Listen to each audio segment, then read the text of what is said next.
नमस्कार दोस्तों, कैसे हैं आप सब लोग। दोस्तों, पिछले दिनों मैंने एक वीडियो आपके सामने शेयर किया था जिसमें मैंने कुछ टिप्स आपको बताए थे।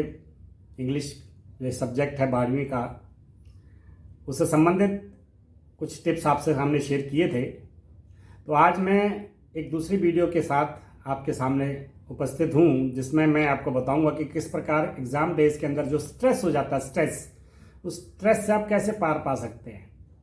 क्योंकि स्ट्रेस वो धीरे धीरे आगे बढ़कर डिप्रेशन में कब बदल जाता है हमें पता नहीं चलता।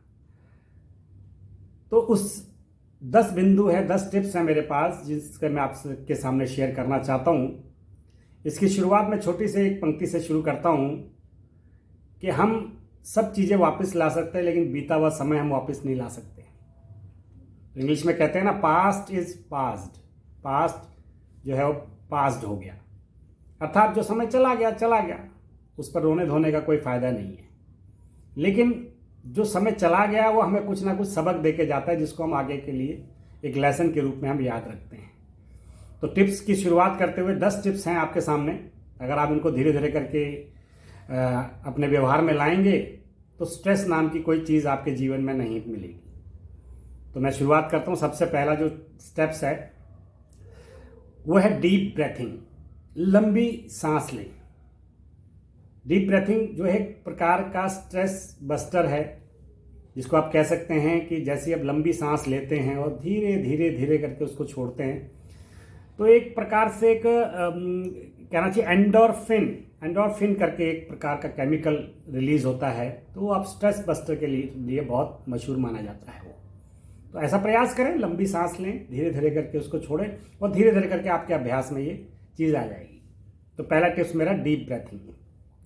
दूसरा है दोस्तों, कोई ना कोई फिजिकल एक्टिविटी आप ज़रूर करें, छोटी मोटी कोई भी है।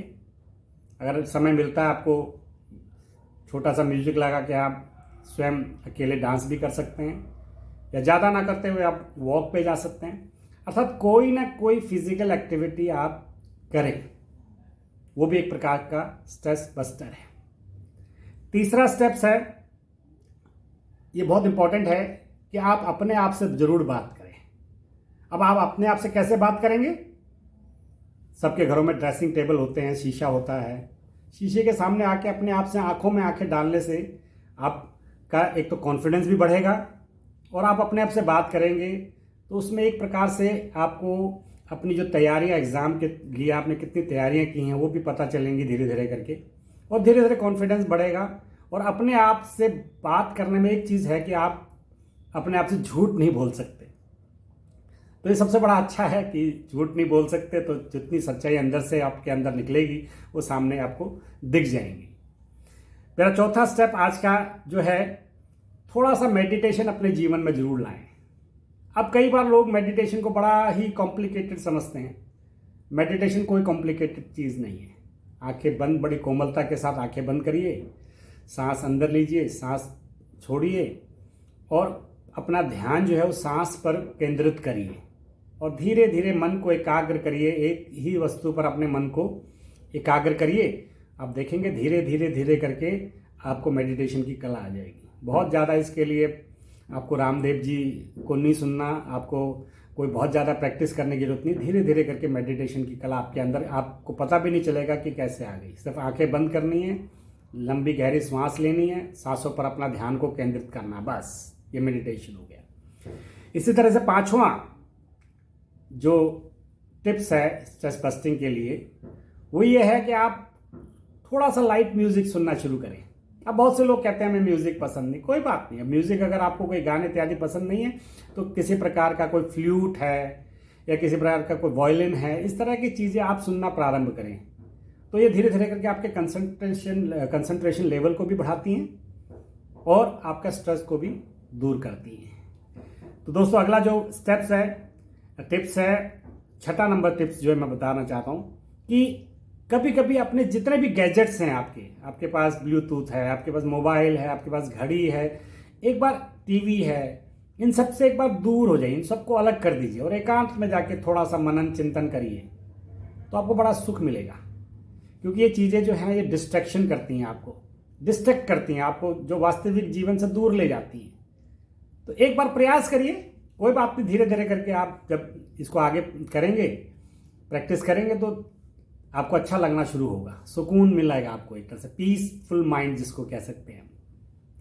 अगला स्टेप्स जिसको हम 7वां स्टेप्स कह सकते हैं, दोस्तों कोई ना कोई एक हॉबी बनाइए आप अपनी। ये मेरा बहुत करबद्ध निवेदन है आप सभी लोगों को कि कोई ना कोई एक हॉबी बनाइए आप।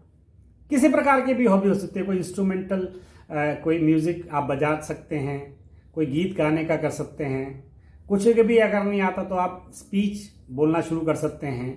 कुछ भी एक हॉबी, किसी प्रकार की भी एक हॉबी, वो गलत ना हो, बस ये थोड़ा ध्यान करें, अच्छी लगे लोगों को, समाज में आपको उससे प्रतिष्ठा बढ़े, ऐसी कोई एक हॉबी जरूर होनी चाहिए। हर व्यक्ति के पास एक हॉबी जरूर होनी चाहिए। मैं अपनी बात बताता हूँ, मुझे क्रिकेट खेलने का बड़ा शौक है, तो मैं क्रिकेट जब भी खाली समय मिलता है क्रिकेट खेलता हूँ, तो मेरी हॉबी है। तो ऐसी आपकी भी हॉबी हो सकती है कुछ भी। निवेदन यह है कि कोई ना कोई हॉबी अपने पास जरूर होनी चाहिए। 8वां टिप्स मैं ये कहना चाहता हूँ कि दोस्तों, आपके बहुत से मित्र होंगे, कुछ नेगेटिव होंगे, कुछ पॉजिटिव होंगे, तो मेरा आपसे निवेदन है कि ज़्यादातर जो है पॉजिटिव मित्रों के साथ आप रहें। आप देखेंगे जब पॉजिटिव जो आपके फ्रेंड्स होते हैं ना, उनके अंदर से जो वाइब्स निकलती है वो भी पॉजिटिव निकलती है। नेगेटिव फ्रेंड्स के साथ क्या होता है, वो अपनी नेगेटिविटी आपके अंदर डाल देते हैं। और पॉजिटिविटी और नेगेटिविटी में आपको फ़र्क तो पता ही है दोस्तों क्या होता है। तो इसलिए पॉजिटिव जो भी मित्र हैं उनसे डिस्कस करें, नियमित रूप से उनसे बातचीत करते रहें, तो आप देखेंगे कि उनके अंदर पॉजिटिविटी आपके अंदर धीरे धीरे पॉजिटिव चीज़ें ला रही हैं। तो दोस्त जरूर होना चाहिए। वो कहता है ना, a friend in need a friend in deed. अच्छा दोस्त बनाइए, पॉजिटिव दोस्त बनाइए। 9वां टिप है, वो सबसे इंपॉर्टेंट है कि पर्याप्त नींद लीजिए, क्वालिटी स्लीप। बहुत से लोग लेटे रहते हैं, नींद नहीं आती, तो कुछ टिप्स बता रहा हूं मैं आपको अच्छे, अगर आपको नींद, क्वालिटी स्लीप जो है कैसे ली जा सकती है। एक दो टिप्स है कि जैसे सोते समय आप अपने पैर को अच्छी तरह से ठंडे पानी से धो लीजिए, अपनी आंखों के ऊपर कुछ पानी की बूंदें लगा लीजिए, जिसको कहते हैं आंखें धो लीजिए, पैर धो लीजिए, आपको बहुत अच्छी नींद आएगी। उसके बावजूद भी यदि नींद नहीं आती तो एक मेथड हमारे बचपन में हमें सिखाया जाता था कि भाई उल्टी गिनती शुरू करिए, 100 से उल्टी गिनती शुरू करिए आप। तो वो भी एक अच्छी टेक्निक है, और बहुत सारी टेक्निक्स हैं अच्छी स्लीप के लिए। तो प्रयास ये करें कि मेडिटेशन करके आप, वो भी नींद एक प्रकार से अच्छी नींद मानी जाती है। तो इसलिए क्वालिटी स्लीप बहुत ज़रूरी है। तो क्वालिटी स्लीप अगर किसी के अंदर आती है तो 4 से 5 घंटे की नींद पर्याप्त है। उसके लिए कोई 10 घंटा या क्वालिटी स्लीप के लिए 12 घंटा जरूरी नहीं है सोना। तो इसलिए क्वालिटी स्लीप बहुत ज़रूरी है। और आखिरी स्टेप्स, मेरा 10th स्टेप में जो आपसे डिस्कस करने जा रहा हूँ आज दोस्तों, वो ये है कि खासकर एग्ज़ाम डेज चल रहे हैं, तो इन दिनों थोड़ा सा आप अपने फूड हैबिट्स पे ध्यान दीजिए। हल्का फुल्का फूड खाना है हमने, कोई बहुत लेविश फूड जिसको कह सकते हैं वो नहीं खाना है। हल्का फुल्का फूड लीजिए आप, फ्रूट्स लीजिए आप, फ्रूट जूस लीजिए आप, ऐसी हल्की फुल्की चीज़ें खानी। उसका कारण क्या है, जब लेविश फूड आप लेते हैं तो आपका जो पूरा शरीर है उस फूड को पचाने में लग जाता है, और उससे आपकी बहुत सारी जो एनर्जी है वो वेस्ट हो जाती है। तो उस एनर्जी को वेस्ट नहीं होने देना। इन दोनों एनर्जी की बहुत ज़रूरत है हमारे दोस्त इस समय। तो हल्का फुल्का फूड लेंगे तो उसको पचाने में भी आपको बहुत मुश्किल नहीं होगी, और आपकी एनर्जी भी बनी रहेगी। इस प्रकार से मेरे 10 मैंने आपके सामने टिप्स शेयर किए हैं। एग्ज़ाम डेज चल रहे हैं, कुछ लोगों के एग्ज़ाम हो गए हैं, कुछ लोगों के एग्ज़ाम होने हैं, लेकिन मेरा एक नियम जरूर ध्यान करिएगा मित्रों, वो है पास्ट इज़ पास्ट। जो चला गया उसको आप नहीं बदल सकते, सिर्फ उससे आप एक लेसन ले सकते हैं, उससे आप कुछ सीख सकते हैं, और उसको लिखना शुरू करिए कहीं आप कि मेरे से ये गलती हुई थी, अगली बार ये गलती नहीं करूँगा मैं। तो आप धीरे धीरे देखेंगे कि वो गलती आपसे होनी बंद हो जाएगी। तो एग्ज़ाम के डेज के लिए मैं आपको बहुत शुभकामनाएं देता हूँ, और एक स्ट्रेस फ्री इन्वायरमेंट अपने आसपास क्रिएट करिए, पॉजिटिव इन्वायरमेंट अपने आसपास क्रिएट करिए। और क्योंकि जीवन में शायद दोबारा आपको एग्ज़ाम, ये वाला एग्ज़ाम दोबारा देना ना पड़े, तो अपनी 100% जो इसको कहते हैं पूरी शक्ति, पूरे मनोयोग के साथ ये एग्ज़ाम आप दीजिए। और निश्चित रूप से मैंने पिछली वीडियो में भी कहा था, हार्ड वर्क और स्मार्ट वर्क। तो तो अब ये स्मार्ट वर्क का टाइम है। हार्ड वर्क आप करते ही हैं, हम सभी लोग करते हैं, लेकिन स्मार्ट वर्क जो है वो बहुत ज़रूरी है, आज की समय की मांग है। तो मैं आप सबको शुभकामनाएं पुनः देता हूँ। ये छोटी छोटी टिप्स जो हैं ये आपके उज्जवल भविष्य के लिए मेरी ओर से एक छोटा सा उपहार है आप सब लोगों के लिए। आशा है आप सब इनका पालन करेंगे और जीवन में एक ही जीवन है दोस्तों, इसी में आपको मौज मस्ती भी करनी है, इसी जीवन में आपको अचीवमेंट्स भी लाने हैं। अब एक जीवन में सब काम करने हैं, तो इसलिए मौज मस्ती का समय ख़त्म, कुछ बनने का समय, कुछ देश के लिए भी कुछ करने का समय आपके पास है। तो आपको शुभकामनाएं पुनः देते हुए धन्यवाद। देवेंद्र दीवान।